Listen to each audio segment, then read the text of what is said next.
नमस्कार जय जगन्नाथ मु दीनबंधु भई प्रकृति बंधु बालियंता ब्लॉक आज मो सोसाइटी को गोटे वार्ता देवाई चाहूँगी जो जगार अच्छी ये हूँ इतिहास मुकसाकी धौली पाददेशर दया नदी कूल जो समग्र भुवनेश्वर को पानी पाइप जोगे पानीय पानी व्यवस्था करा भुवनेश्वर समस्त लोक यही जल उपर निर्भर करते दुख एवं परितापर विषय आपण माने जानी बहुत दुख प्रकाश करेंगे जो पानी रे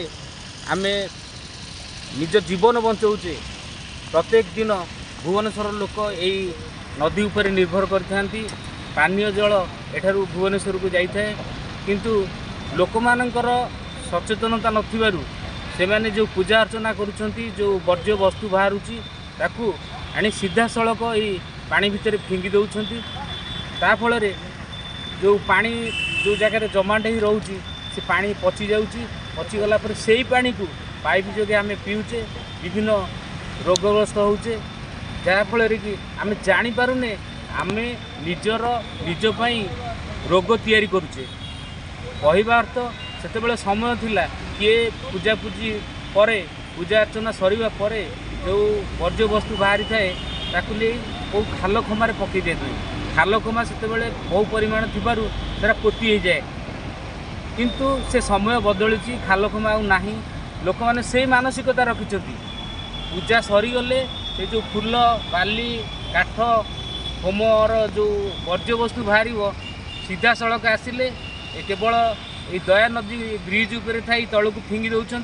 ता सहित कुआखाई नदी जो रही आम टंकपाणी ब्रिज सेठी लोक मैंने सीधा सड़क अलिया वस्तु आनिकी पानी रे पकाउछन्ति फल से जापार ना आम जो पानी व्यवहार कर भुवनेश्वर रही से ही पानी आम जो दया नदी हो कुआखाई नदी हो जो जल आसूची पाइप जोगे आम ही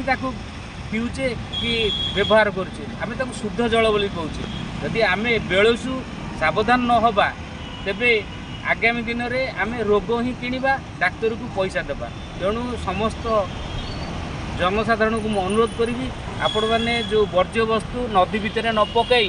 कंपोस्ट करूँ निज बाड़ी रे किसी खाल कर पकातु एवं आम ओडिशा सरकार विभिन्न व्यवस्था करिसेंती जो वर्ज्य वस्तु बाहर आपण मैंने ताकू गाड़ी जो म्युनिसिपालिटी गाड़ी रे देले सी नहीं अन्य जगह सुरक्षित जगह